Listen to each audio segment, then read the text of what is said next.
Are we ready?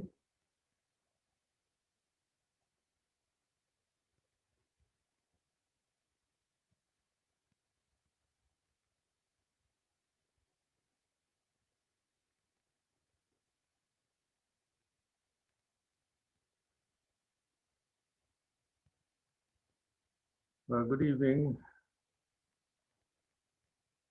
all ladies and gentlemen. Welcome to this session put on by Tobago CivilNet. It's part of its series of talk of rare things town hall. This evening, we shall be discussing a very provocative subject called Are We Miseducating the Tobagonian? I expect that we will have a number of ideas and opinions on that subject. First, I'd like to issue a disclaimer that the views and opinions expressed by all the participants, both the panelists and the members of the public, in this civil net forum do not necessarily reflect the views and opinions of the Tobago Civil Net, its directors, officers, or members. Any errors, false facts, or seemingly controversial opinions remain the responsibility of that participant. We have with us this evening a very distinguished panel, which I should like to introduce.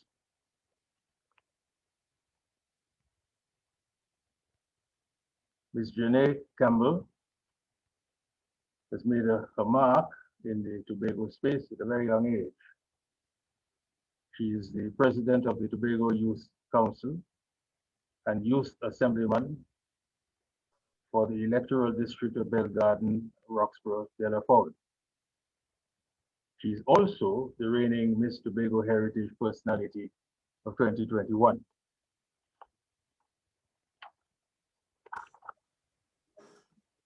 Mr. George Bob has had a long career in education, education administration, and in general public administration. He was the manager of and lecturer at the Tobago campus of the UE School of Continuing Studies and served in the same capacities at the Tobago campus of the Cipriani College. He was also the administrator of the THA Division of Labor and the head of the Human Resource Division at WASA. I don't think I'm going to make any comment on that in the light of all that we're hearing and seeing about WASA. He received a teacher's diploma from the Mausica Teachers College in Trinidad and a certificate in training techniques from the Royal Institute of Public Administration in London, United Kingdom. Mr. Nkosi Fletcher, he has the same kind of name, a consonant followed by another consonant that I associate with Nkrumah. But don't end like Nkrumah, because the other kids are very sticky.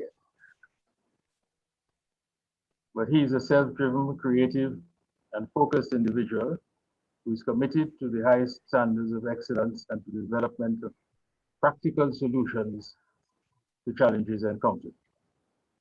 He has a proven track record of leadership and a deep sense of concern for the well-being of his fellow men. He is currently a foreign language teacher at Bishop's High School in Scarborough. He believes in infusing education with progressive or progressivist philosophies that place students at the center of the learning rather than the perennialist philosophies, and he'll have to explain this to the members of the public, which relegates students to passive participants in the learning process. He advocates endlessly for the transformation of our education system and sector and policies, specifically the alignment of curriculum with the needs of our island and country. That is an extremely important point. And last, and by no means least, very powerful lady, Dr. Verlene Bob Lewis, who's the technical advisor, the Division of Education, Innovation, and Energy of the THA. She has been an educator since 1972, has served at all levels of the education system as a lecturer, a training provider, and current head of the Early Childhood Care and Education Unit. As a teacher, a principal, school supervisor, lecturer in primary education for UE and UTG. And she has also served as professional development facilitator, lecturer in Masters of Education and Diploma in Education programs for UE, and as lecturer in education and curriculum programs, practicum supervisor, and supervisor for the Masters program. He's also coached athletics and netball. He's very good in that sport. And as a cultural enthusiast, she has been a dance tutor, playwright, and speech band, calypso, and spoken word composer. She's a very powerful human being. To demonstrate her completeness, she is also an ordained pastor. So I welcome the panelists, and I want to start right now, especially with a provocative title like the one we have tonight, Are We Miseducating the Tobagonian? It seems to me that we should be very clear in our definition of education. And please note that the question isn't confined to children and school. Education isn't only about question of book learning to pass exams, which is too often what we think it is in this country. If I may use my own example, I'm older, I think, than virtually everybody in this island. In fact, sometimes I think I'm keeping up or trying to keep up with Methuselah. But I am still learning.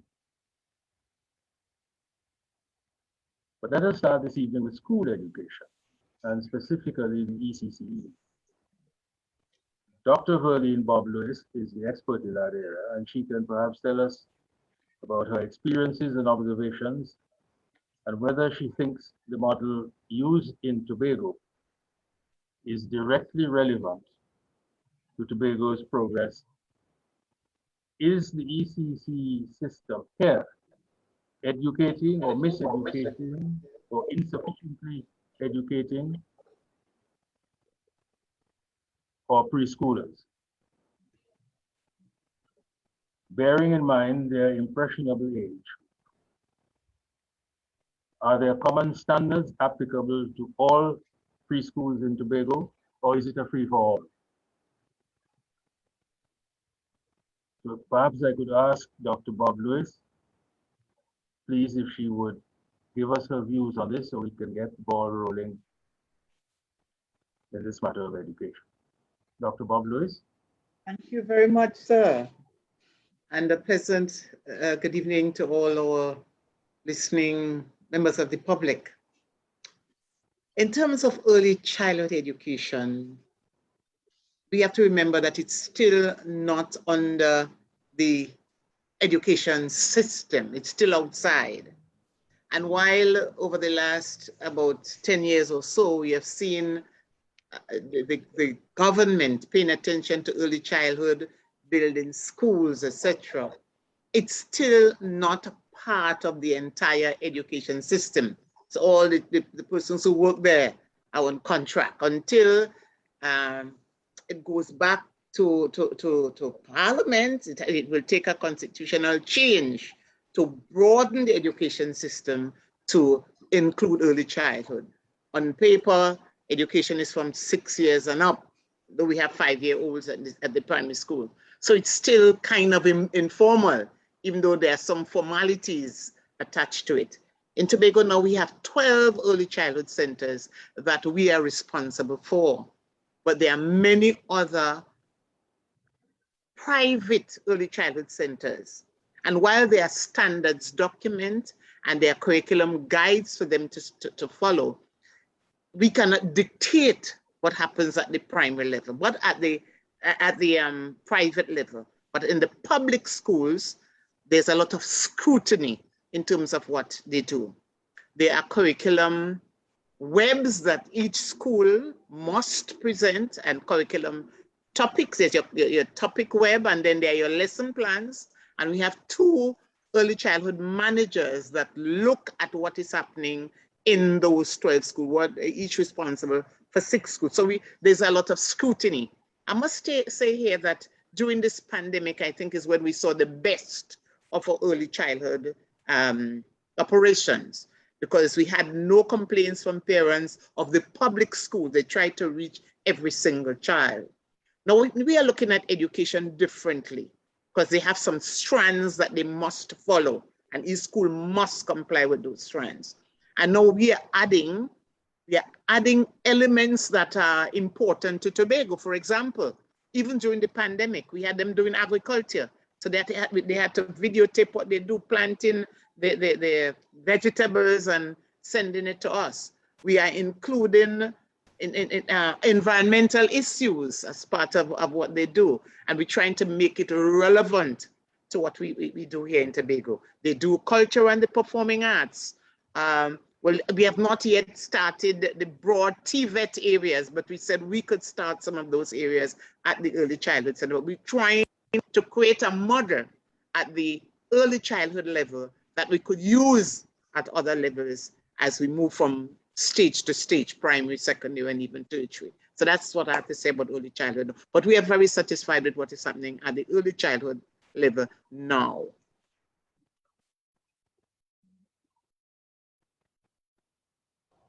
Is there anyone else who would like to say anything on this matter? Tell me, Dr. Bob Lewis, it comes to a question that I asked a few minutes ago. Is it that you have different standards for the public schools as distinct from the private schools? No, the standards are the same, but we cannot dictate, unfortunately, what happens at the private level. Okay. But we involve them in all the training.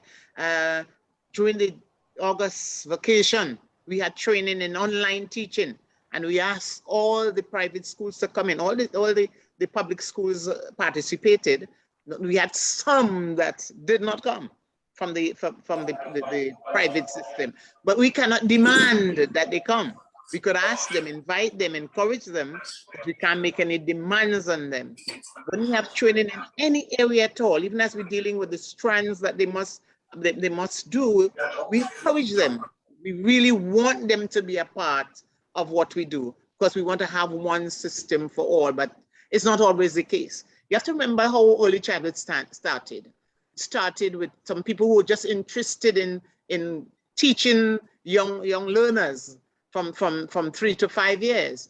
And it was a private system for everybody. I can't remember the year that the government intervened, but it took a very long time before there was an intervention to bring some kind of controls in terms of what happened at that level. And when they took over some of those private schools and they become public schools. So you find there's still some things that are happening in the public school, in the private schools, that we would like to improve, but we cannot mandate or dictate, because as we said, they are private. But we insist that the standards at the public schools are adhered to.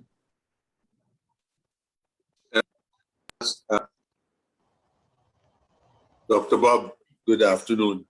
Good afternoon. Yeah, Brendan Gray, I listen to you. I'm very proud to see you and see all the others there. I came in a bit late, so I hope I'm not asking something that you may have mentioned already. And it relates to, as you rightfully said, the pandemic has created some changes to your structure and your processes. I want to inquire, how did it affect the learning in terms of not being at the class, had to do this online, and how was that online situation influenced and can influence the outcomes that we seek to build? Because from what we understand is the end result, which is the CXC, we are still some ways to catch up. How do you think this period will influence the outcomes that we all seek in terms of providing laptops, tablets, and how those situations will? And is that a factor still in terms of not all children are able to participate in that way? Great to hear your voice, Mr. Gray. But we were dealing with the early childhood, and I will deal with it as well. And I'll move right up to the other levels if you permit me, Mr. Moderator. So at the early childhood level, we tried to provide, I don't want to say we did a means test, but we tried to find out those students who were not online. So every teacher and administrator of those early childhood centers had to find out, let me hear, and I used to have a direct question, let me hear the number of children that you are not reaching and why you're not reaching, and those that you are reaching only on a cell phone. And then we try to provide them, and we got donations, and the division bought, the THA bought to ensure that children in Tobago were provided with devices. At the primary level, I could tell you there was no child that didn't have a device, because private sector came in, and those that we bought, we were able to supply every child. Once the principal, just as we did at the early childhood level, at all levels, said, let us know the children that you cannot reach. And once you can't reach them, you have to tell us why you're not reaching. And if it was because of the lack of a device, we tried through the school to provide devices for every child. No, some of them would have destroyed theirs. We know that. But there was, in addition to that, we did that too at the secondary school. But there were some areas where we had problems with connectivity. So even though they might have had the device, they weren't able to log in. So we had to work with the two main providers in Tobago, and they tried. So they tried to increase the bandwidth in some areas to allow students to be able to connect. But we still had a few that we couldn't reach. And so later, well, this year, we're able to buy the MiFi devices so that those students, so if a teacher isn't reaching a child, all the school has to do is to let us know, and we would try to solve the problem. I can't say that we got 100%, but I know that we would have been in the high 90, 98, 99%. We're able to provide devices and assist with connectivity to ensure that all the students were able to benefit from online learning. Dr. Bob Lewis, I want to go back a bit to your first answer, or second answer. If it is that you do not have any particular influence over the private ECC schools, but the children from those schools go on to the same primary schools that that you from the EC schools that you do supervise, is there any sort of difference of achievement? I mean, you don't supervise them, but they're all going to go to the same schools afterwards, both the ones from the schools that you supervise and the ones that you do not supervise. What happens? Is there a difference of approach? Well, as I said, as I said before, we try to involve them in every training activity that we have. So we have some excellent private ones, I'm not saying that all of them are terrible, but we have some who still doing their own thing. Now, preschool, and we know what we did when we went to, I didn't go to preschool, but some people I mean, there are some who went to school and then you had to make sure, those teachers did is to make sure that they could read the first primer and the second primer, but there are some other skills that were not taught and still are not taught in some of those private preschools. We want to make sure it's an area of readiness. You should get them ready to move into primary school. Yes, we have to make sure that they know the letter sounds and they could call words, but some people insist that they must be able to read, and that's not all it. Some of them could do that, and for those who could, you allow them to. But that should not be a barrier to your performance when you get into the primary school, because when you get there, you have to start at first year, and they have to teach you as if you're tabla rasa, you came in not knowing. But what we find happening at some primary schools, they expect the students to come in reading, writing, and arithmetic, and they go on from there. That is happening. But we are encouraging our primary schools, you are to teach from first year, because there may be some children who didn't attend preschool at all. Remember, we said that is not compulsory now. Yes, we have some government schools, we have some private schools, but there are some children who don't go to preschool at all, and they are taught at home and then going to the primary school. So at the first year in the primary school, you have to start to teach them from scratch and to make sure that they benefit from the primary education. And that doesn't always happen in the way that we want it to happen, because there's an expectation in some schools. As a matter of fact, there are some schools who test the students to see what levels you're at before you come into the primary school. And if they find you haven't reached that level of reading and writing and arithmetic, sometimes they don't allow you entry. That's happening nationally and in Tobago as well. And we hope, we're telling people that should not happen. When they get into first year, you have to teach them as newcomers to the school, as if they didn't know anything at all. Those who would have learned at the preschool, they will do better. But there are some who didn't go at all. But so you leave them because they didn't go to a preschool. You have to teach them and let them learn. Okay, well, we can move on a bit. There's much, obviously, to talk about on this particular subject, but I think we don't have the time for that this evening. Tell me, any panelist, or maybe Janae can answer this. Are the schools in Tobago preparing children for adult life? I don't talk about the preschool now. I'm talking about the higher schools, secondary schools, and the primary schools, so, but especially the secondary. Are they preparing children for adult life? Is there any teaching of social skills and interaction?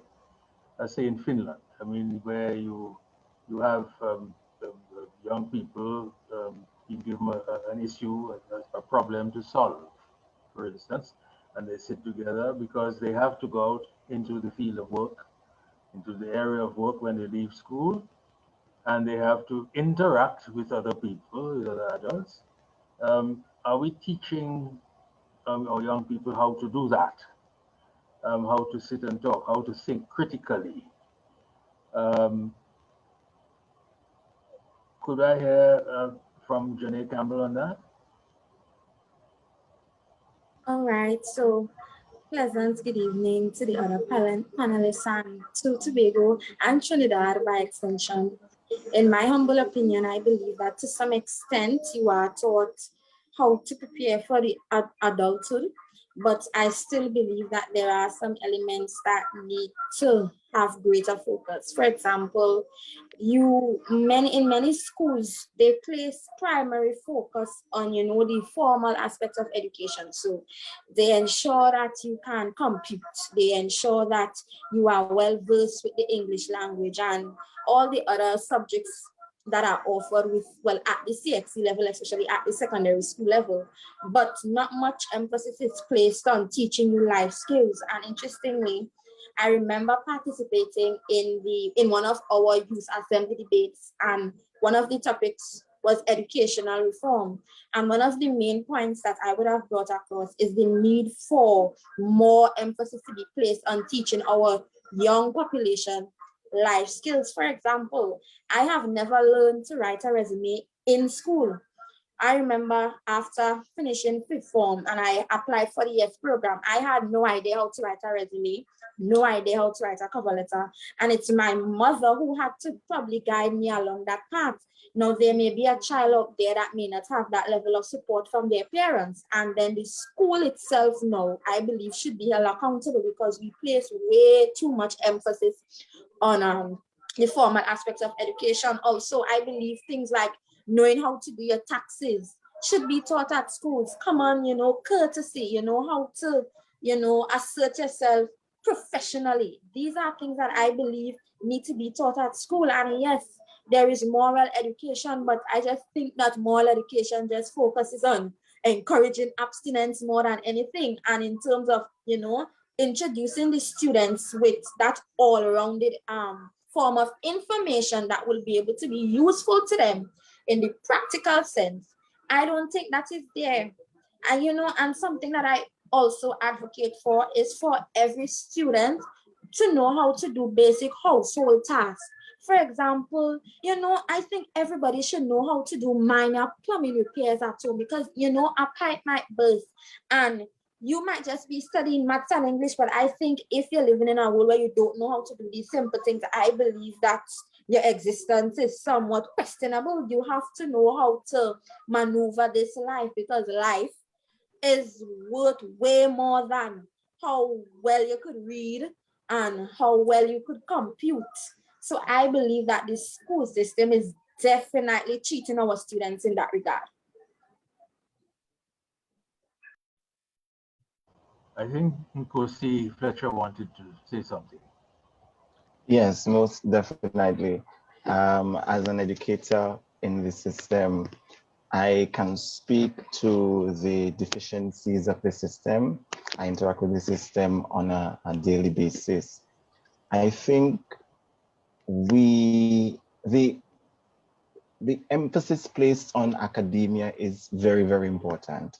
But I think also, as Janae rightly pointed out, these skills, and I think they form part of the hidden, what we call the hidden curriculum, the things that we as teachers do that are not a formal part of the curriculum or not a formal part of the syllabus that we try to engender within our charges. And for example, I remember when my students were in first form and I was their form teacher, and I always pay attention to their conversations. I like to know what is topical, and I engage them on these issues. And we're not engaging for old talk per se. We're engaging so that we understand critically what is happening. So for example, there was the Sandals project when that was in the air. And they were saying so many things about the Sandals project, but I asked, is it coming from a place of information and fact? And many of them said, sir, I really don't know, but this is what I heard. And when you go on this is what I heard and not understanding for yourself or being intimately aware of what is taking place, then you can be misled. And that is the miseducation coming in there. All right. So I took the responsibility to bring the facts to my students. And only when the facts are brought to people could have an understanding of what is taking place. And these are the skills that we need to see more of. And I think teachers, to their credit, some teachers are doing them. But what I think needs to happen is a formal introduction of probably a specific subject area to focus on the development and the honing of these skills. Just informal conversation with my students during form period may not be sufficient enough to expose my students to the kind of skills they are required to have to navigate and to negotiate the world. Simple things like group work. Group work is a challenge for them, and that is necessary for democratic living, how to coexist with the other. And some of them have difficulties with that in the classroom, and the classroom is a microcosm of the entire society. So if we're not able to focus to get along with each other here, what does that spell for your interaction with fellow citizens? So it is the development. I think teachers have a tremendous responsibility. Form teachers, I would add, have a tremendous responsibility in honing these skills that may be neglected by the formal education system. Good, thank you. Well, that is a major area where all kinds of things are coming out in just in this first half an hour that clearly need to be looked at. Are there any members of the public that wish to make any comment or ask any question at this stage? None? Well, I'm sure they will come up. Tell me, is education in Tobago, and by education I'm not referring only to children, because we like to think of education as only children. Adults also need a lot of education, different kind perhaps, but also. But is education in Tobago of direct relevance to Tobago's development? Is the curriculum in schools too narrowly based? For instance, Dr. Bobler has mentioned the question of going out and having children do agriculture, which is fine, which I used to do as a child too, as a matter of fact. We're talking about climate change and the environment, etc. Does the curriculum in Tobago, in the Tobago schools, take these new developments into account in order to prepare children better, young people better for the world in which they will be entering? What about George? Bob? Well, George? Just to reverse a bit the previous question, with respect to whether the education in Tobago prepares people for work, for the workplace and so forth. I thought that there are a couple of other things that you need to look at in terms of you need to train people or young people to deal with their own ideologies and identities, to deal with subjects like reproductive rights, subjects like sexual orientation, subjects like climate change and energy conservation. I also believe that the education system should, what the education system at this particular point in time, it does not prepare them for the world of work in terms of it more or less concentrate or think that there should be uniformity. So therefore, you would hear them talking about the particular text. There is also a particular text that, or the authorized text, and therefore you have people coming up with a kind of incestuous kind of thinking, more or less, where there is no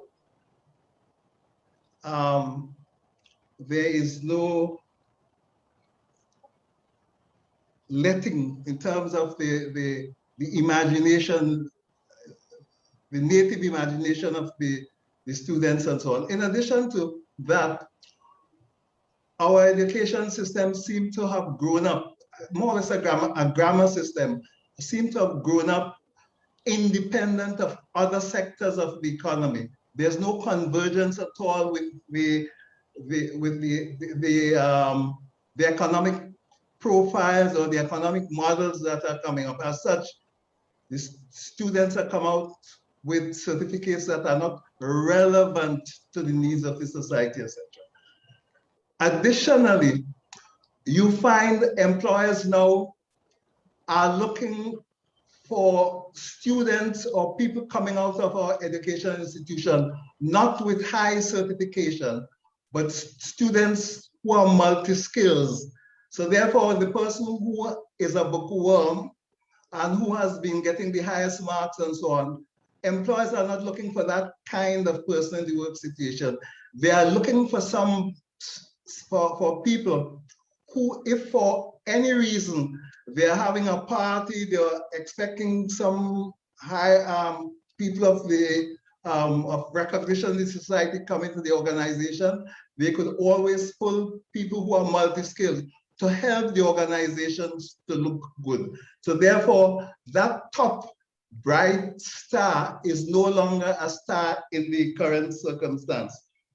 I also spoke about the whole question of job specifications are not what is required now. What people are looking for, role specification. In other words, a role specification in the job is that you are here and this is required to be done in the institution, that we can ask you to do it. So therefore, multi-skilling is most important in a current environment.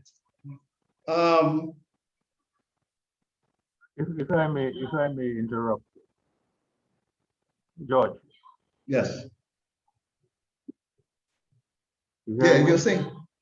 Yeah, I'm here. If I may interrupt, you say multi-skilling is most important. I'm not quarreling with that. I just wonder, however, how many schools take this into account, because we like to talk about how many scholarships X school or Y school has won in X subjects.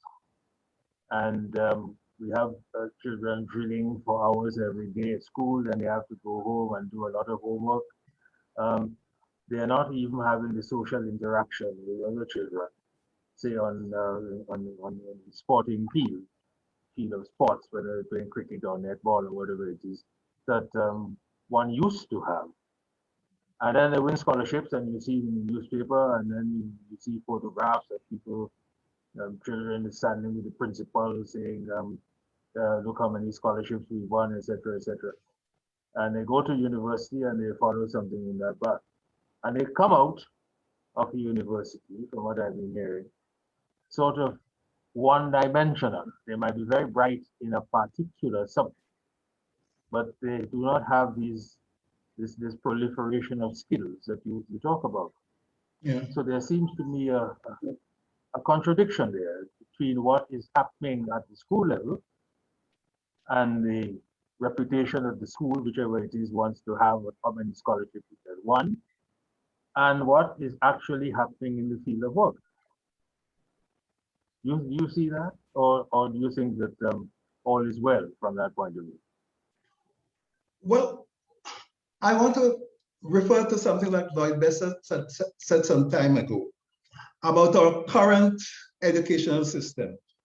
You come out with a lot of people who are well-schooled, as he said.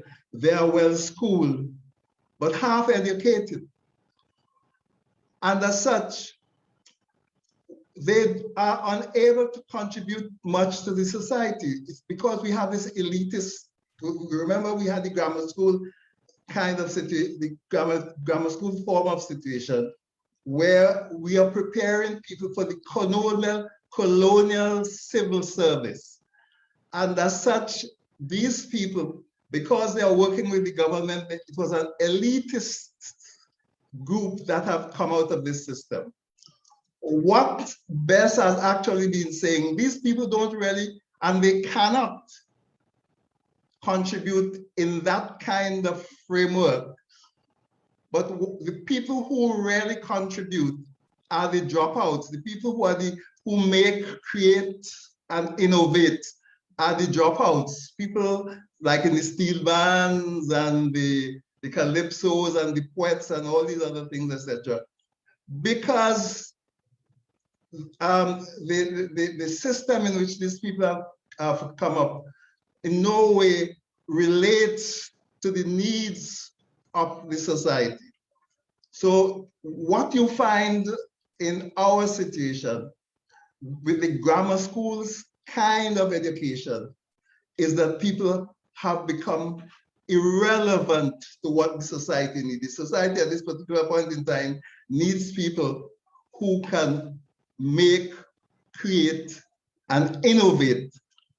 But the system in which people grow up at this particular time does not provide for that. Could I just add something, moderator, sir? Yes, yes, Dr. Bob Lewis. Yeah, and he's so correct. But you see, we have to really define what is the purpose of education now. When the missionaries came, they came to convert us because they thought they could convert us to Christianity. They had a clear purpose. And over time, we see all sorts of education plans being made. When Dr. Williams started, it was for democracy and nationalism and things like that. But even as you see new plans being made, we're not seeing a really clear purpose that everybody could understand. But we're still in that elitist mode because of a social demand. Parents want the children to go to, the child, when you sign up for C, common entrance C. What do you want for the first choice? But regardless of how the child is performing, Bishop's first, we're talking Tobago, Scarborough 6, Signal Hill, and they're going down the line. So everybody still wants that elite type of education that we have created here. I went to bishops as well, but there's always the bishopians, and they have a certain view, and you are the elite in society, and everybody wants to be part of that elite. And my cousin George was so right. Who are the people that really contributing on the ground? Now, so there's a social demand that forces the school and the education system to go in a particular direction. But then there's the economic demand that we are not paying attention to. What does Tobago need? Trinidad and Tobago, but then we're talking Tobago now. What does Tobago need at this time? There was a time when you could find a seamstress in every village. Now there are a few sprinkles all over. There's a time when you could have found a shoemaker. You could hardly find that now. What does Tobago need? We're talking tourism, we're talking agriculture, we're talking culture and the performing arts and those areas. But how is the school preparing when everybody wants to do maths, chemistry, and maths and all those areas? The elitism is still there in our minds, and everybody wants, regardless, we build new schools. Should we have built all those new schools and have them do the same curriculum as those that we had originally in that elite system? Should we, and I don't want to call schools named, but if, for instance, and there was a magnet school approach that was talked about at some time and said, okay, your school could deal with TVET, for example, technical vocational education and training. Schools could deal with the performing, one could deal with the performing arts, one school would do business, but still everybody wanted to go to those doing the business and the sciences. Nobody wants the child to go to the ones that you may want to push the TVET, and even the teachers in the school are saying, why you want to make my school a TVET school? Because you want to send it down during the day. But those are the ones that we have to go to fix our cars, to do our plumbing and electrical, and we are not placing enough emphasis on that. So we have to look at education for economic development, and we have to think Tobago. The THA Act gives us responsibility for curriculum development, but we still follow slavishly the national curriculum because of the exams that the students have to do. But so maybe we have to start to think differently and say, okay, what do we want for Tobago and Tobago's economic development, and have the schools focus on those areas? Thank you very much. I think that is something that Nkosi Fletcher is also very concerned about. Is that right? Most definitely, and I really am pleased with the enthusiasm and the passion with which Dr. Bob Lewis spoke, because I too share that similar passion. I think, and I want to just use Dr. Bob Lewis's platform contribution as a platform as a springboard. We need to disabuse ourselves, and I think parents need to disabuse themselves of the notion that doctoring, that being a doctor, being an engineer, and being a lawyer are the only three professions that their children can get a good or a sustainable life from.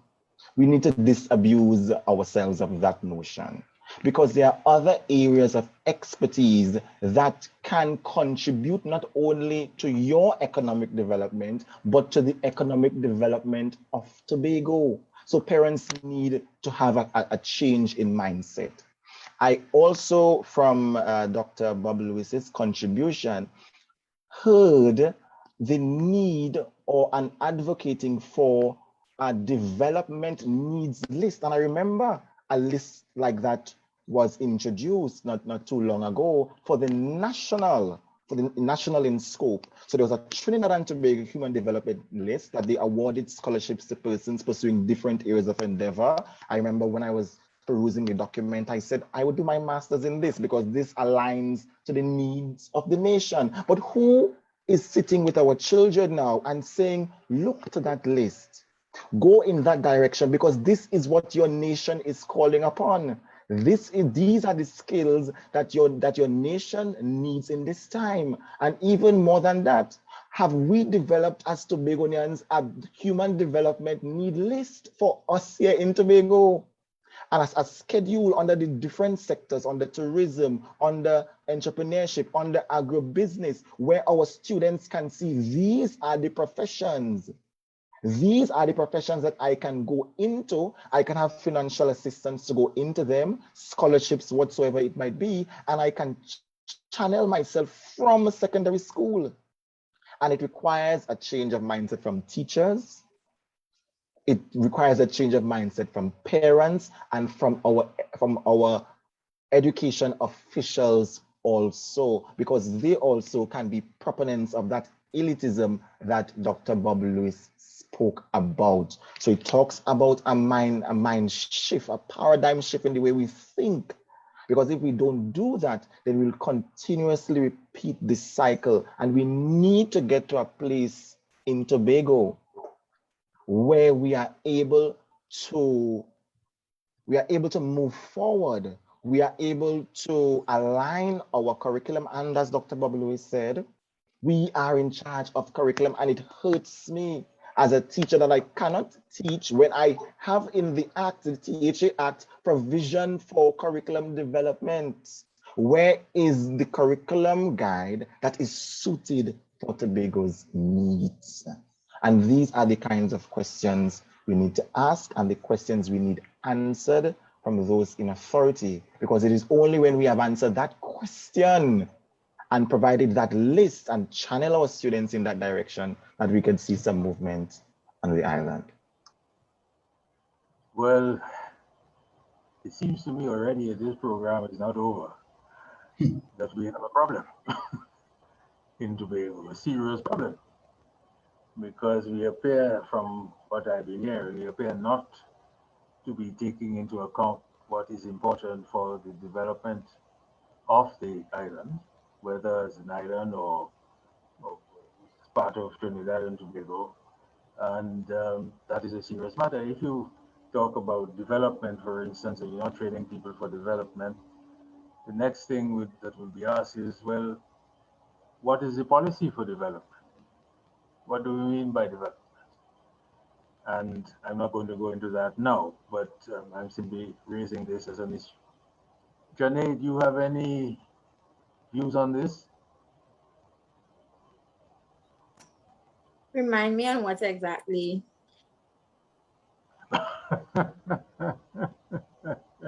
Oh dear. We were talking about the relevance of curriculum to the development of Tobago. What is being taught in the schools, is it relevant to what people, you've been in school, you probably, not probably, you obviously are the person So, who was most recently, all of us here. you know, Were you being the kind of things at school, your curriculum that you had to follow, do you find that what you were taught then was relevant to the world that you now have to face outside school? Generally speaking, I like to give examples, and I would just start off by saying that I am a byproduct of elitism, because I too went to Bishop's School and I too have experienced this kind of classicist mindset. And I could tell you this, I have always been opposed to it. Within the school structure, I have always wondered, why is it that at Bishop's High School, we don't get that wide array of subject offerings? You know, and there are many subjects that aren't offered there. For example, I asked myself, why isn't there room for electrical? Because that isn't offered there. And then when you ask these questions, you are told that Bishops is what you call a prestigious schools, and prestigious schools place more emphasis on, you know, these classicist subjects, like, you know, your chemistry, your principles of accounting. And so you enter the system with the mindset that, you know, you have to be a doctor or a lawyer to succeed. That is what the school system teaches you. And then you now, as an individual, have to be analytical. When I look in the Tobago space specifically, I see a myriad of persons with degrees in business management, and many of them complain about the fact that they are having problems to find employment. You see many persons going to be doctors and lawyers, and yes, some may argue that there will never be enough doctors, but there's a situation right now in the Tobago House of Assembly where too much, I wouldn't say too much, but there are a lot of persons that are venturing into the fields of nursing and medicine and still have to battle with finding employment. And then when you look on the ground and you realize where Tobago's economy is at, we realize it's about tourism. We realize it's about agriculture. When you attend school, these are not the areas that you really hear the principals and the school administrators encouraging students to do. I remember, and this is a real example, I love theater arts, and to this day, I regret not being able to do theater. And, you know, that's life. That happens. And then when I told one of my teachers, well, I wanted to do theater, you know, they were like, Johnny, you too bright, where's that easy subject? And in my head, you know, where did we get this notion of what subject is easy from what isn't? I believe that students should venture into subjects that relate to where, you know, things that they like and where they see themselves in the future. We have a creative industry here in Tobago that has a lot of room for development. Who knows, if I had taken theater serious, I could have been on Hollywood for today. And these are the things that we don't encourage our students to do, but we just, you know, think myopically. So it's just like doctor, lawyer, you know, business manager, and nothing else. You could go into agriculture, and for all you know, you make it big and you export to different countries, and you know, the economy in Tobago here flourishes.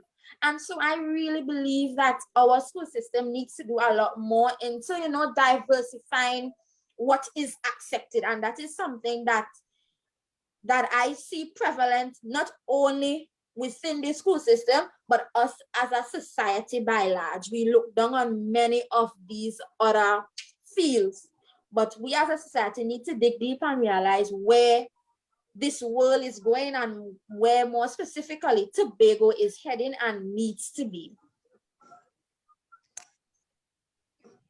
Tell me, when you were at Bishop's, were you, and from what you hear from children who go to other schools or who've been to other schools, were you encouraged to read outside of the curriculum? I know you have books for the curriculum, whether it's French or history or chemistry or whatever it is. But in terms of broadening your education, were you encouraged to read other books, to go to a library, to borrow books to read about? For instance, what do you know about Tobago history? What do you know about the history of Tobago? Just you know much about the history of Tobago? You know, were you encouraged? Were you encouraged to read these things to find out? I would tell you, generally speaking, No? I'm very embarrassed about that question because I love history. And the history we were taught at school is Caribbean history. So that's broad. And so not much emphasis was placed on Tobago as an island, not even much Trinidad. And then I did not do social studies. So, there are some things about Tobago and Trinidad and Tobago by extension that I will need to do some follow-up on. But I remember at one time I was visiting the library and there's this whole Tobago section. And I was preparing for my exams, but just for knowledge's sake, I believe I borrowed a book which spoke about some aspects of Tobago's history.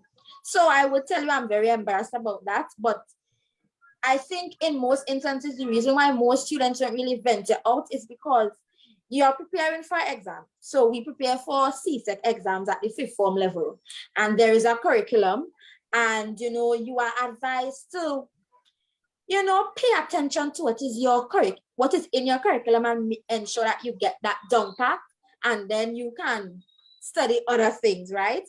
But I will tell you now, in my spare time, I could definitely read some more, but while I was attending school, sadly, I was not. But for other subjects like physics and chemistry, because those are subjects I did, there were teachers that encouraged you to read outside. For example, we are an ex-British colony, so, by reference, we always refer to England. So there was this teacher that encouraged me to use BBC Bite Size, which doesn't necessarily have the same thing that our curriculum has, but just for general knowledge's sake, I would have read some information that was presented there. Also for physics, Cambridge exams, we don't do that anymore. But while we were preparing for our our CXC CAPE examinations, we were practicing Cambridge questions.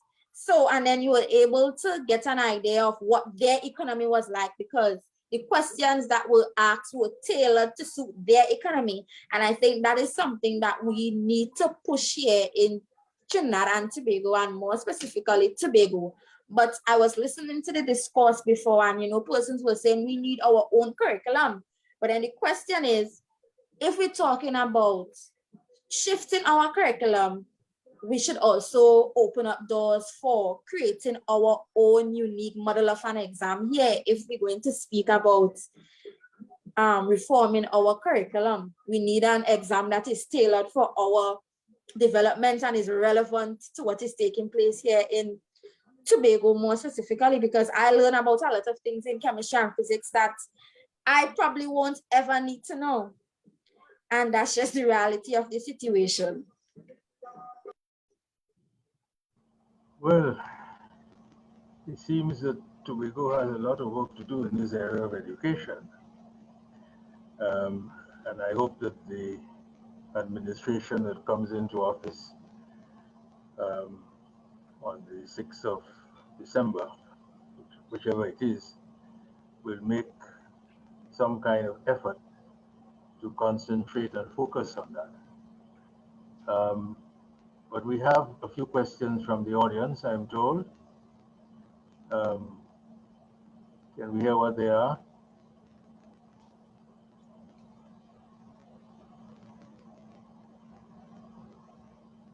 Nothing yet? We have one question on Facebook. Good day, everyone. The question is, should it only be the political directorate be the ones to develop a curriculum to suit the development of Tobago?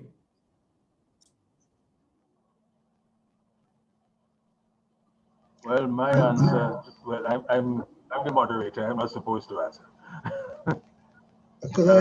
George Bob. I say no.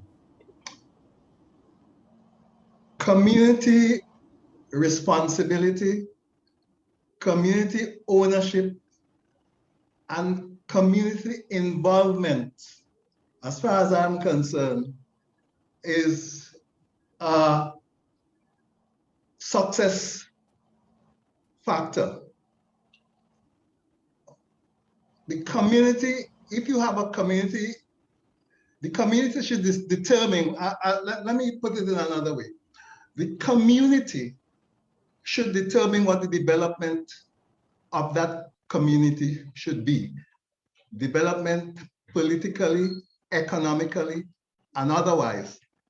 And then the education system should be the one that supports that growth in terms of the direction that the community wants. And this is why, in some respect, I want to introduce here something that Lloyd Best made mention of when he made mention of the school in pan philosophy, which he said was a transcendental metaphor for self-salvation. And he was looking at the steel band movement and saying that that is a community with a lot of human and other resources. And they can broaden and widen that, develop that community into an industry. And that industry would have its own school system to support it. So the curriculum would have, let us say, physics, particular to the peculiar to the steel band movement, biology, peculiar to the steel band movement, physics, particular with respect to the steel band movement, its sociology and otherwise. And let me say that I transfer it onto the landscape in Tobago. So let us say that you're looking at Palatavia and lands for me, and their human and other resources are in cocoa and blue food. So you have school in cocoa and blue food. And their school system would develop to support and grow that into an industry. And they would have, as I said before, biology particular to the system, chemistry particular to peculiar to the system, physics peculiar to the system, and so on. You go to Castara, you say, okay, there is fish and marine affairs and so on. And you convert that into an industry. And you have a same curriculum supporting the school curriculum, supporting that and so forth.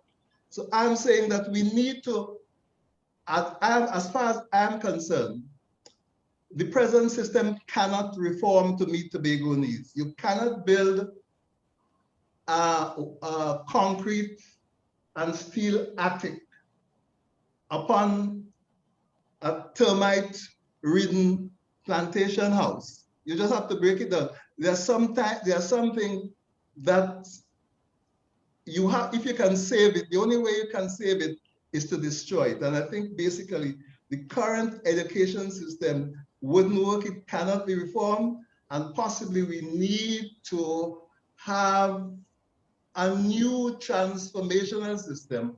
But key to that would be the community ownership, involvement. If you have community college curriculum and training institution, it must reflect the community interests. May I add, moderator? May I add, moderator? Of course, that, hello? May I add, moderator? Just a minute, Dr. Yes, Bobley. okay. George, you realize that what you're saying might apply not only to the educational fee, there should be consultation and cooperation with the community, in other words, with the public as a whole, and that administration should not assume simply because they've been elected that they know best once they have been elected. But before you speak, Dr. Bob Lewis, there is someone who wants to, a member of the public, who would like to say something. Lincoln, but could he unmute and then speak, please?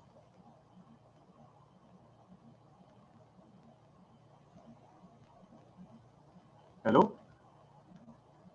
Don't see anyone. Okay, Dr. Boblies. Yeah, I totally agree with my cousin there. But what we have to do, in addition to what he said, is to put everything in place to grow a strong private sector in Tobago. That is very minimal. We talk about our open systems approach where we get from the society, the community, and we feed it back into the community. And that private sector too, as we get from them and we are feeding back, would determine what happens in education. It's based on what they do and what they want that would drive the education system. So as he mentioned, some of the dash, you know, we are talking in another forum recently about horticulture and things that we may need for Tobago. Somebody's asking in the chat about the Tobago's economy. And like we can't even define it in any specific way. We have a lot of things that we talk about, but could we say for certain, because we say tourism and then the pandemic came and there's very little in tourism. We're only hoping that when it ends, if it ends in the next 2 years, that the tourism economy will grow again.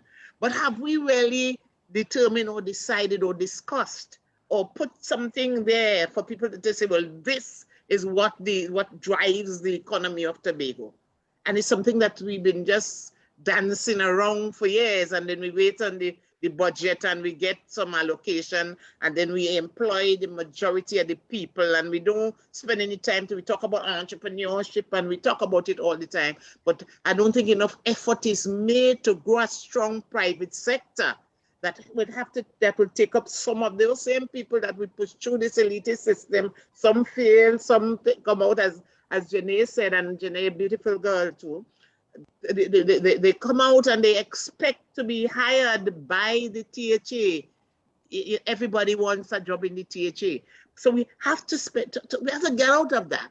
But we have to build that entrepreneurship we're talking about, but we have to build a strong, and that would take time. It wouldn't happen overnight. But you have to build a private sector who will make demands on the school system for the workers that they need. We talk about workforce development, and we're developing a workforce to feed into that private sector and the public sector as well. But all we're doing now is to come out with subjects, CAPE, CSEC, degrees, PhDs, and go to the THA for a job. And then we don't get one because they can't employ everybody, and we just quarrel and cuss and carry on. So we have to develop a strong private sector in order to take up some of the load and to lead education in a different direction. Without education, in my experience, in many countries of the world, you don't make any progress. You have to have education. You can have as much oil and gas and diamonds and gold, etc., as you like. But if you do not have education, you're sunk. You have to rely on others. You are not able to think critically. You're not able to innovate, and you're in trouble. Look at Singapore, which has no natural resources at all, except its people. It has no oil, no gas, no agriculture. It is a fraction of the size of Trinidad and Tobago, with slightly more than twice the population. And look at Singapore, regarded as one of the developed countries of the world today. Shirley wants to ask a question or make a comment. Yes, good night, everyone. I've been listening to the discussion so far.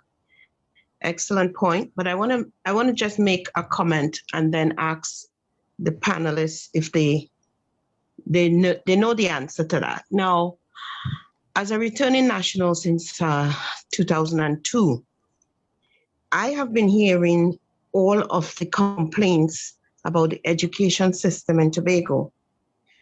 And one thing we don't realize, I think, is that the directorate of our education system comes from a broken, archaic system also. So the reality is that all our panel discussions identify clearly what our problem is, from brain drain and all of that. So I'm asking this panel, here we are facing an election and we want things to be better. But in your estimation, what can you do? Don't you see that the challenge that we've been having, and Mr. Dumas indicated reference to Singapore, what I see from what I read with Singapore is that there was a different kind of leadership. So all the problems that we have, don't you think that it's because of all those directorates for education and all the other sectors, the problems we are having is because of lack of leadership and vision? And how can we change that? That's my question. Anyone would like to answer? I would say primarily that one of the critical things which we have to do in terms of direction is to have a plan. If you don't have a plan, you're not organized. But since the great one said some time ago that planning has lost its mystique,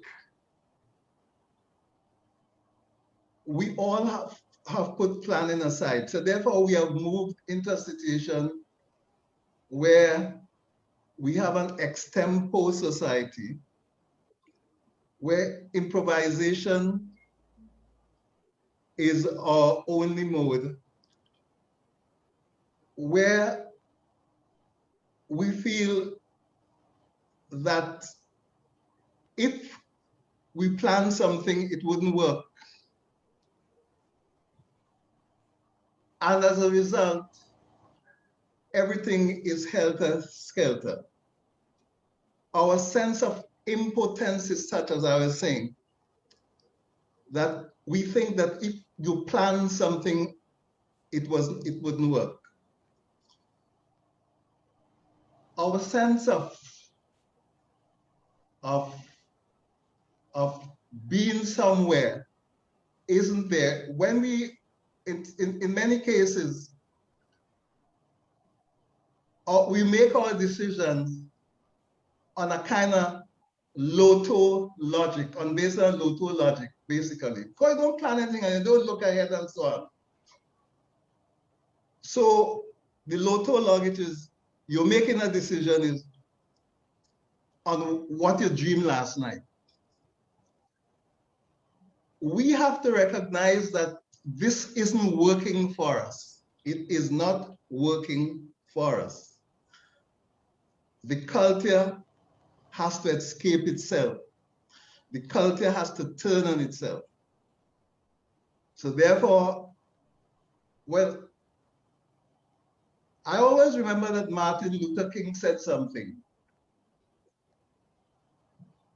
that only when it becomes dark enough, you see the light. When it's dark enough, you see the stars. So on a very pessimistic note, it seems to me that things have to become darker in our community before we see the lights. And only at that particular point in time, you'd have people coming together in some joint effort to save this sacred place. Thank you, sir. We have only a very few minutes left. Could Mikosi, does he want to comment on this very briefly?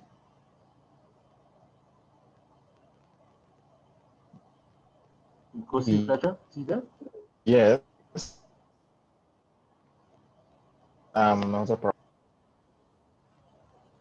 Do you want to make any short comment? Me, Mr. We're hearing you, but your picture is stuck. Just checking.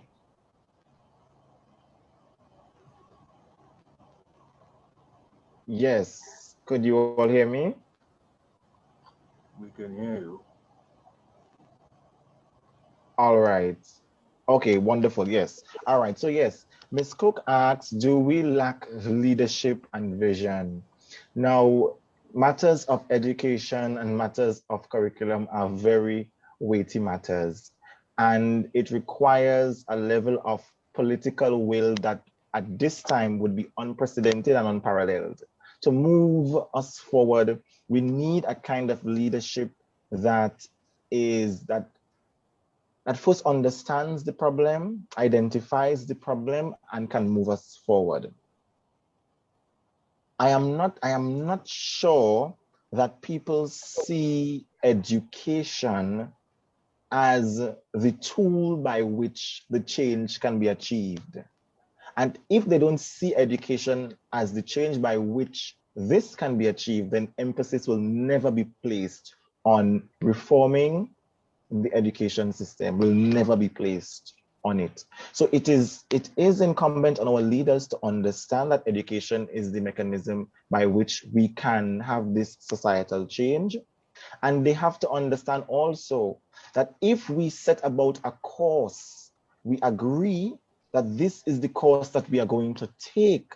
It is incumbent on successive incarnations of government administrations to continue the course. It cannot be that political spite and political mischief governs how we proceed. Because if we have a target, it will take it will span successive administrations to get us to where we want to go. I want leaders who are offering themselves for office to understand that this cannot be achieved in a 4-year term. This takes stick-to-itiveness, and everyone has to buy in to where we are going in order for us to get there. Thank you very much. Just add one line to what Nkosi said, because a curriculum is a guide. It's something called the enactment of the curriculum. What the school does with the curriculum that they have in front of them is very important. So you could have, you say all kinds of things in the curriculum, but what happens in the school? How do you roll out that curriculum so that you talk about education for all, but to make sure that all your children benefit is what we have to pay attention to as well. Thank you. We just have a very few minutes, I think 2 or 3 minutes left. Could I ask, it's been a very interesting discussion, and I think we have to have more of these things, but one thing is clear, there is a great deal of work to be done in the area of Tobago, in the area of education in Tobago. Could I have any closing comments, please, from the panelists? Dr. Bob Lewis, what would you like to say? Very short closing comments. Very briefly, we have to, I want to say congratulations to all members of the panel and to you, sir, as in this forum. But we have to really decide, and not just the politicians, group of people like CivilNet and people who believe that there's the need for a change to come up with a position on what we want for education in Tobago and submit it. So don't just wait on the politicians at the end. They're going to study just to win the next election. So you need groups of interested people interested in education to provide suggestions as to what direction education in Tobago should take. Thank you. Thank you. Janae Campbell, any closing comments? Yes, so briefly, I would say that education is all of our business, and we need to begin encouraging more conversation and dialogue about how we can transform our educational system. And it doesn't include the politicians alone. It must be trickled down to our society by large. Each and every one of us needs to be able to make our recommendations and would really, again, hold our leaders accountable for any decision that is taken. But of course, I will continue to be an advocate for all of us to be included in transforming our educational sector. Thank you. George? Yeah, I must thank Civilnet for giving this opportunity to be on the set this evening. I only want to say that I think that teachers and the people who are in the teaching professions should be the thinkers and the conceptualizers and the philosophers and so on, who could lead the charge in terms of the revolution in the education system and the community at large. But teachers should do it as they used to do some time ago with people like, I don't know, you might have heard this name, the Wilton Rogers and all these other people have been stars in this particular area. So we can look at teachers to be the thinkers and the conceptualizers and so on in this regard. Thank you. And Yes, so thank you to CivilNet for organizing such an important discussion. And I'm delighted to be here with the esteemed panelists alongside me and you, the moderator. This calls on a bottom-up approach. We have had a lot of the political directorate, and they have not been able to lead us to where we want to go. So this takes a groundswell of action coming from the grassroots, coming from teachers, coming from our stakeholders, our parents, our students, civil society, actively clamoring, because at the end of the day, they only get into office with our support. So if we say that these are the things we require, and we decide to coalesce our support around an issue, then they have no other choice but to listen to the people who have the power. thank you. Given those sentiments expressed by everyone about the need for collaboration, cooperation, consultation with the community, with the public, all of you may be interested to know that the next session of CivilNet, the next town hall meeting, is 14th of November, a few days from now. And it will be on the issue of people participation, the imperative for good governance. And that is what really we're talking about, good governance. So I want to, we've gone a few minutes past, I want to thank all of you for your contributions, members of the public, who seem to have listened quite a bit but haven't intervened too much. But still, I mean, the panelists have been exceptional. And I, as moderator, I don't think I introduced myself to begin with, but I'm an old man, a retired public servant called Reginald Dumas. Thank you all very much, and good night.